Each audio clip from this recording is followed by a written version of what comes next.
what I have planned for next week. Next week's going to work a little bit differently because we don't have school on Monday. So here's what I would like to do.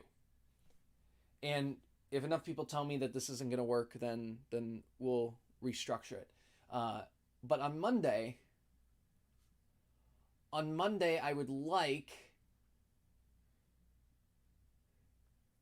to meet on Zoom with everybody.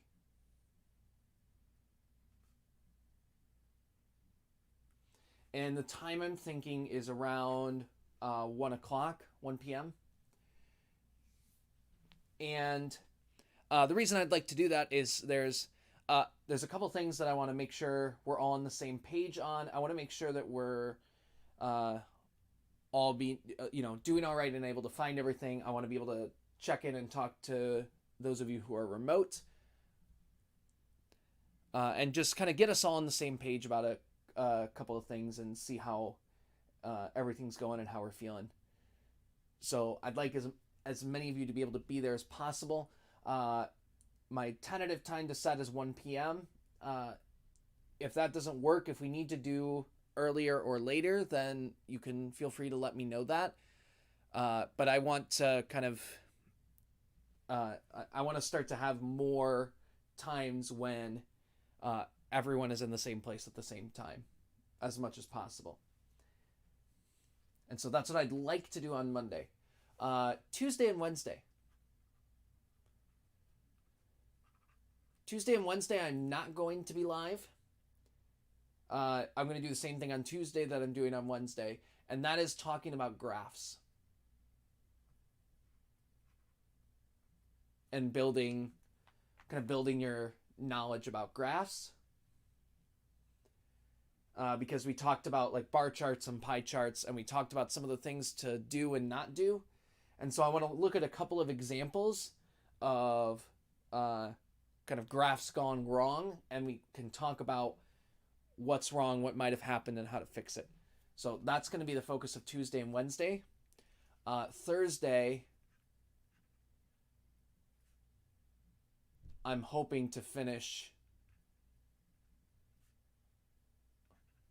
section 1.1. We started 1.1 on yesterday, and I just want to get that wrapped up and get the rest of those notes done if I can. If I can't, then we'll probably take Friday to finish that. Friday is also my backup day if Monday doesn't work for the Zoom meeting. Then we'll do Friday instead. But I'd like to check in with everybody as soon as I can. So that's why I'm saying Monday. That's a bit more of a tentative plan. And I'll send out an announcement and set up the meeting and all that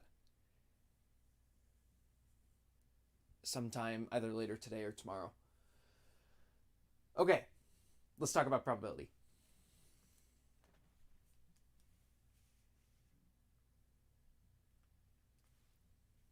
Giving people a few minutes to find their way here. Probability. What is probability? I want to talk about what probability is, what probability isn't, and what conclusions we can or cannot make from it. First off, probability. Probability. This is a very quick, basic definition that I'll break down a little bit as we go. Is a long run relative frequency. If I can spell frequency correctly. Probability is a long run relative frequency. And so I want to break down what each of those mean. First, we're going to start with relative frequency. And the reason we're going to start with that is because we just talked about it yesterday. Relative frequency just means that we're taking some kind of proportion or decimal. Remember when we had our table and we mentioned that a relative frequency was saying, here's tallying up the number of times the thing happened over the total number of things. So we had our movies. We looked at how many of them were from Pixar, and we said there were 10 films from Pixar out of the 19 films total, and that was a relative frequency. So this basically means that we have a fraction or decimal most of the time when we talk about probabilities. You're going to see it as a fraction or decimal. And if you see it as a fraction, then you're going to be looking at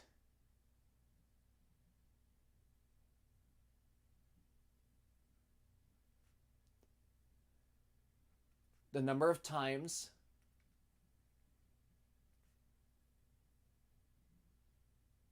something happens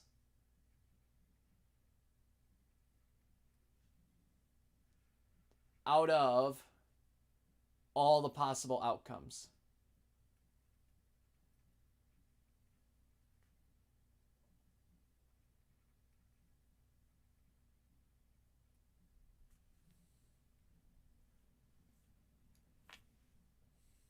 So how often something happens out of all the possible outcomes.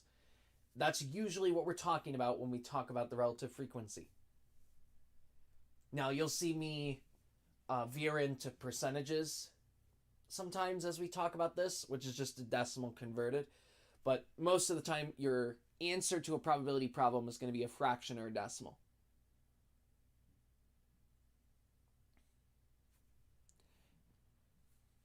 For example, we talk about probability flipping a coin.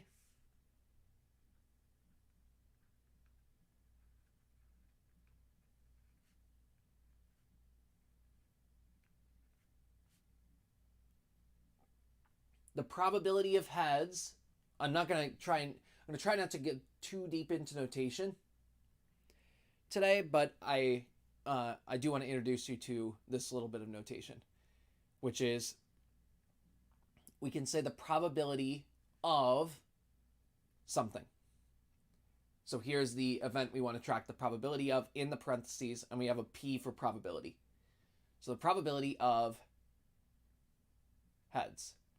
Sometimes we can have the word. Sometimes we'll have letters to stand for the word because we're lazy and don't want to write the whole word. But that's the idea. Probability of a certain thing happening. You'll see that actually in the next chapter, chapter 2. You'll see some of this notation. P for probability, and then the thing we're interested in happening in parentheses. So the probability of heads is 1/2.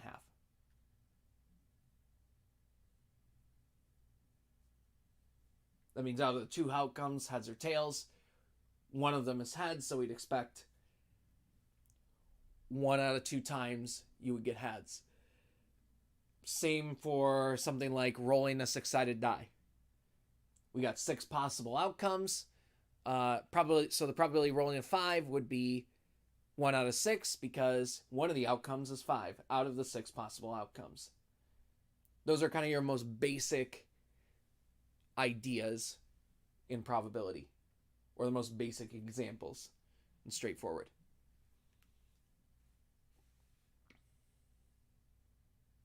Now let's talk about long run, because this is actually quite important. Long run. This means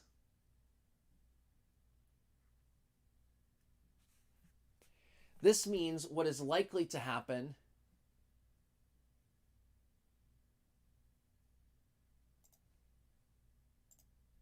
over the course of many times or trials. So, what is likely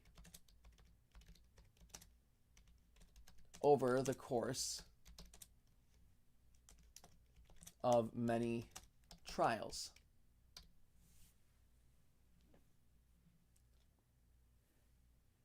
So what that means is that we will have a lot of times that you will flip a coin. And if you're looking at something like 10,000 flips of a coin, what the probability of 1/2 tells you is that if you're flipping a coin 10,000 times, 10,000 flips, that should tie pretty closely to you getting an outcome of 5,000 heads. Close to 5,000 heads. You would expect something close to 5,000 heads or 5,000 tails. You wouldn't expect exactly 5,000 heads or 5,000 tails, but you would expect things closer to 5,000 heads rather than, and have it be less likely that you're farther away from 5,000 heads. If you flipped a coin 10,000 times and 9,000 of them are heads and only 1,000 of them are tails, then you're going to start to suspect that something's up.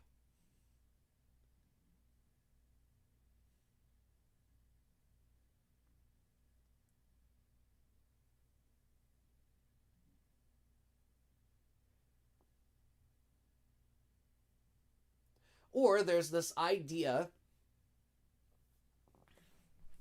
another way of saying this,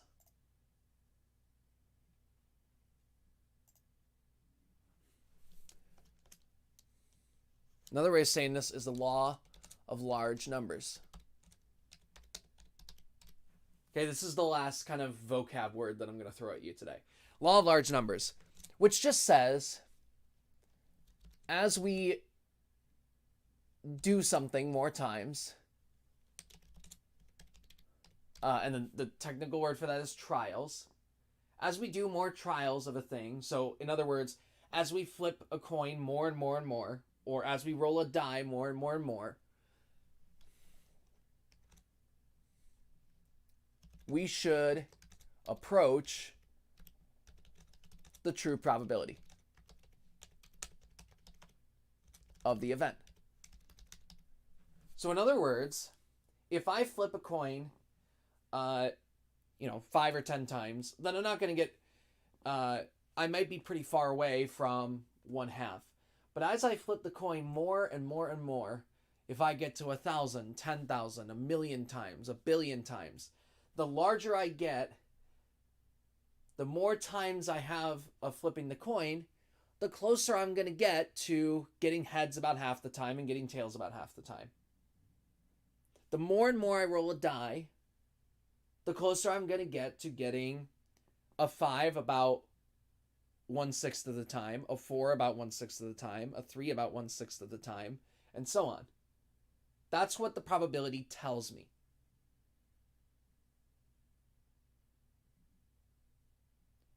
So that's kind of the idea of what probability is, and I'm going to come back to this as I talk about what probability is not. Probability is the long run. I'm just retyping it so that we have it.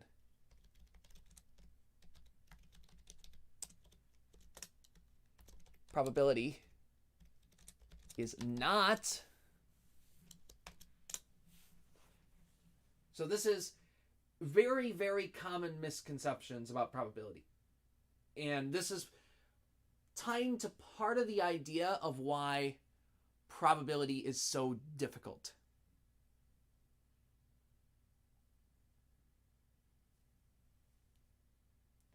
Because there are a lot of easy traps to fall into when we think about probability.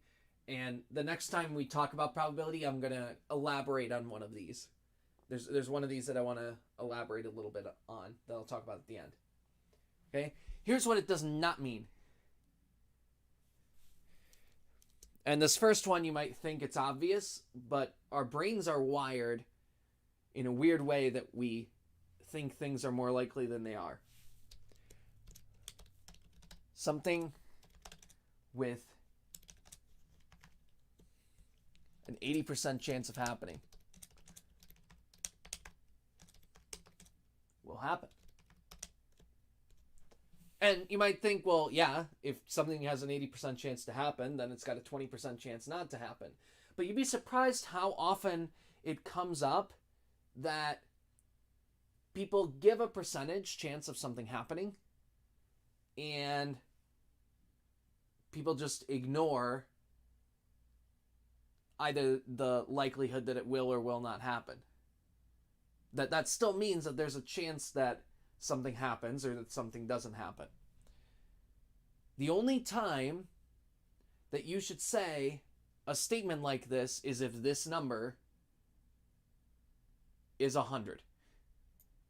If you are saying 100% chance, then that thing is guaranteed to happen. So something like, I roll the 6-sided die and I get either a 1, 2, 3, 4, 5, or 6. That's got a 100% chance of happening. The die will always come up and have it roll, and it should have one of those outcomes. It's not going to have something else happen. That's when you have a 100% chance of happening.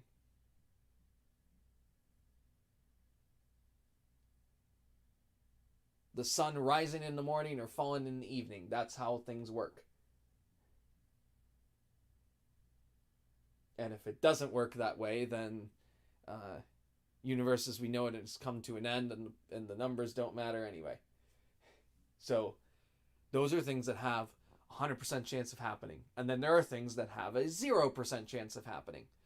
That should say that they never happen and that they never will happen. And if they happen, then something is wrong with the fabric of the universe. I'm not going to roll a die and have it come out to be a 7. That is a 0% chance of happening. Otherwise, there is uncertainty. And that's kind of the uncomfortable thing about probability, is this level of uncertainty. And I'll give you a couple of examples. Of kind of often conceptions that we have. Let me start with the with the forecast. And if we have a weather forecast, there are places where the forecaster is giving you bad probabilities, and there's places where we're doing bad probabilities. So the place where we're doing a bad probability is if we look at the forecast and say that tomorrow there's a 70% chance of rain. And then tomorrow rolls around and it doesn't rain. We cannot say, oh, well, that means that the weather forecaster was wrong. Because that's not what the forecaster said. The forecaster didn't say it's going to rain.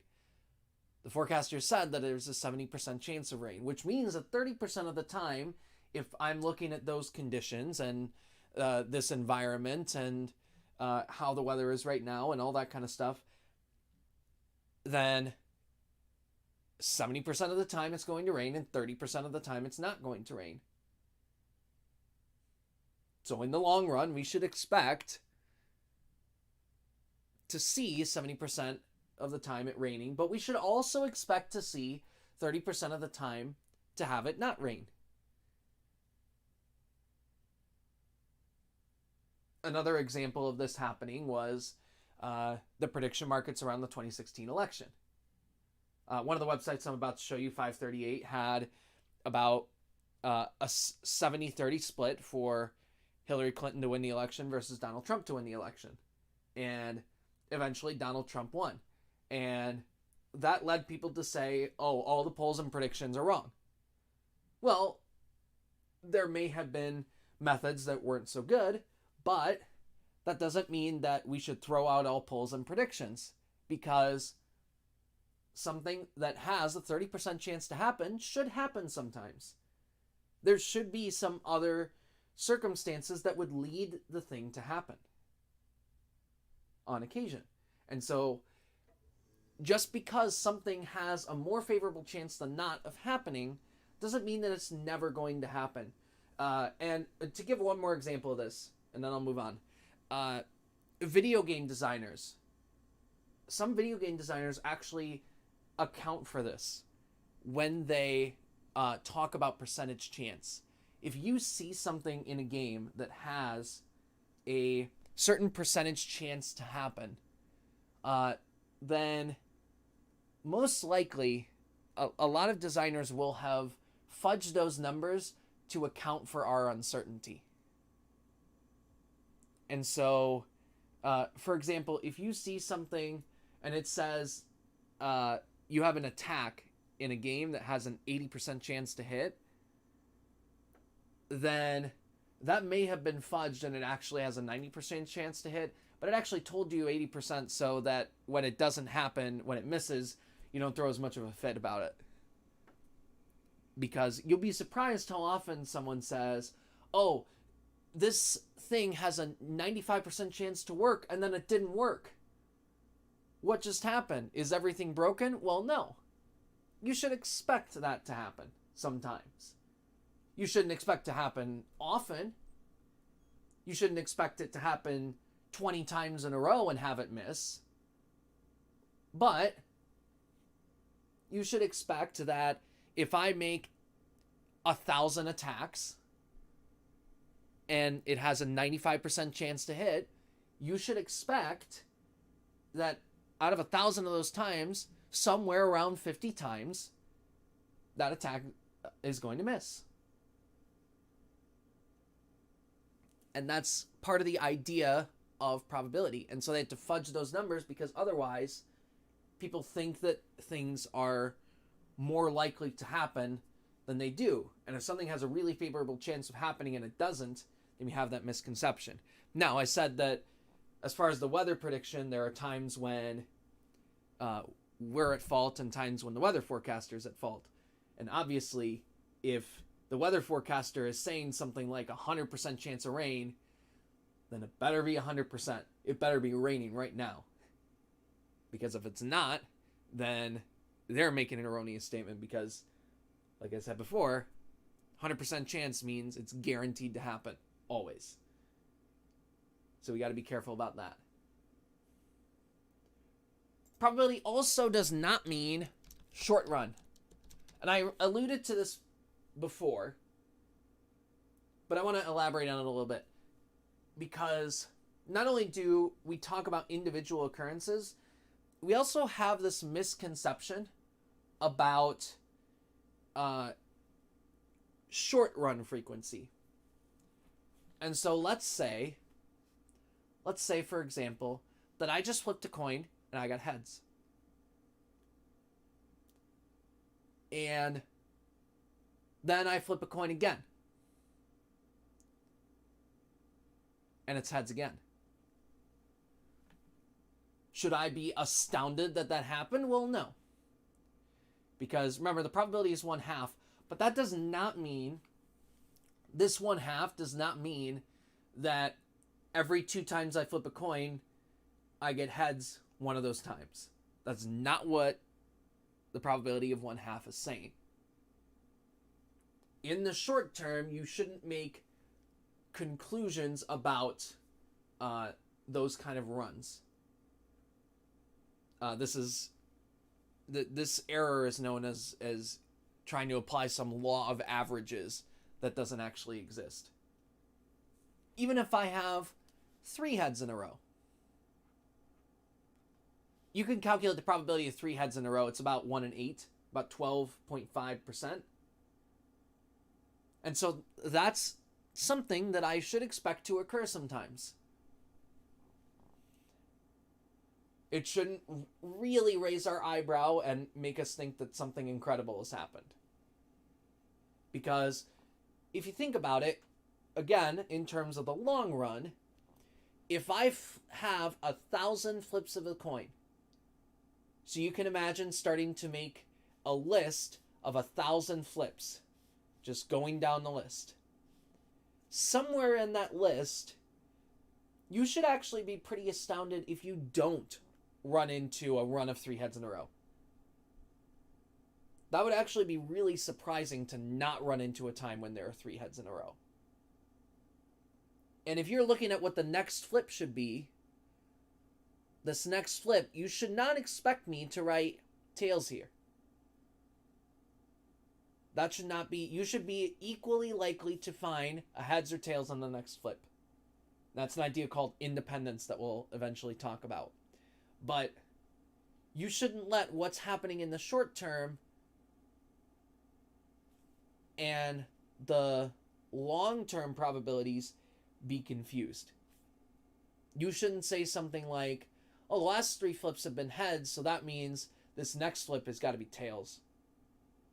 This idea that something is due. Or if I'm rolling a die and I say, okay, I haven't had 6 come up in a while. It's been like 5 or 10 rolls and I haven't and there hasn't been a 6. That means I'm going to get a 6 pretty soon. Well, not exactly. There's a bit more nuance to it than that. So we want to be careful with talking about the short run, because remember, this is a long run relative frequency. So when we start talking about the long run, that's when we can start making conjectures and suspicions. If I flip, 4 coins and have them all come out to be heads, then we should say, oh, that's pretty surprising, but not something impossible. We shouldn't start to suspect something about the coin. Now, if I flip the coin 1,000 times and 1,000 times in a row I get heads, well, now we're starting to have something talking about the long run. And now we should start to raise our eyebrows about the coin.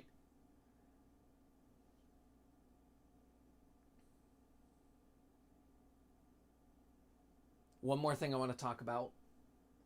Actually, here's an idea. Here's this idea stated one more way before I go on to the last thing. Is that something with 80% chance of happening. Remember, that means that we should expect it to happen 80% of the time, and then also not to happen 80% of the time. So when we talk about something like a forecast, this is 538, which is one of the bigger prediction outlets out here, and I'll link to this. I'll post a link to this whole article somewhere on my Canvas page so that you can read it for yourself. But this is the idea. Let's talk about baseball predictions. Baseball predictions. If you say that someone has a 78% chance of winning, that doesn't mean that they're guaranteed to win. That means they should win in a scenario playing that exact baseball game more often than they don't. And so, just to elaborate on this a little bit and show this, I want to quote from the article here. Looking at the chart, you might think we were pretty lousy at picking winners. Our forecasts give most teams close to a 50% chance of winning and seems to be wrong almost as often as it is right. But we're not trying to pick winners. We're trying to model the games, which means including in our predictions all the randomness inherent in baseball. And baseball games are among the most random events we forecast. Even the best teams lose about a third of their matchups every season. And you can check this by looking at the record for the most wins in a baseball season. There is uncertainty in baseball and in trying to make predictions about something like a sporting event or a general election or something along those lines. And so what we should really be forecasting is not there was an 80% chance of the team to win and they lost. That's how often. But we should look at the models of let's make a bunch of predictions. And when we give a percentage chance of something happening, how often does it happen? And so that's what this next chart is looking at. And this would be, this would give you a better idea of an actual probability and what it means. Which is that if we give a team, say, a 31% chance of winning, then in the long run, over a lot of those 31% chance of winning, if our model is good, if our predictions are good, then that should happen about 31% of the time in the long run. And so if you're looking at 306 times that we made a prediction of 31%, how often did that team win? Well, they won about 28% of the time. We give this thing a 45% chance of happening, and they're winning about 46% of the time. And that's out of 2,691 of these predictions. Let's go on the more, here's 60% chance. They won 61% of the time. Let's go on the more extreme end. We have 306 teams in this bin, and they won 72% of the time. So we should expect the percentage, if we have a 74% chance of winning, we shouldn't expect them to always win. We should expect them to win more often than they don't, but we should also expect them to lose sometimes. Because if we give something a 74% chance of happening and then it always happens, then we're actually making a bad prediction. What we should be saying, we should be making it a lot more likely. But then if they're winning only about half the time, then our model is wrong in the other direction. And we should adjust our speculation on the probability. All right, one more topic and then we're done. One more thing. One more thing the probability is not.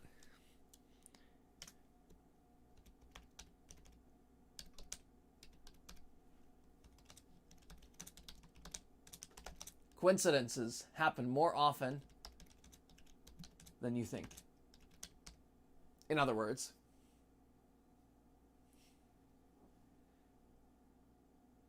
coincidences are more likely than you might think they are.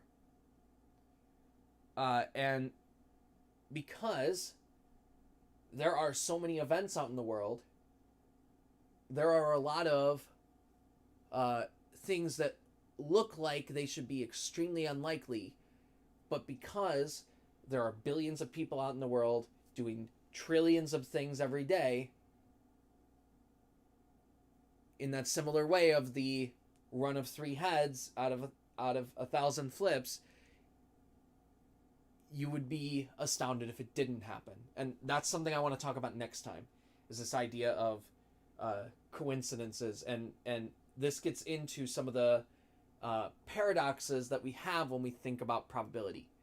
And so I want us to wrestle with those paradoxes a little bit, because that's part of what makes understanding these ideas of probability so complicated. All right, again, Monday at 1 o'clock, I'm hoping to have a meeting on Zoom to be able to check in with everyone at the same time. That's my goal. If that's not going to work for us, if multiple people have something at that time and we need to schedule a different time or do it a different day, then that's fine. I know it's quick notice. But I'd like to be able to get everyone together, or as many people as possible together if I can.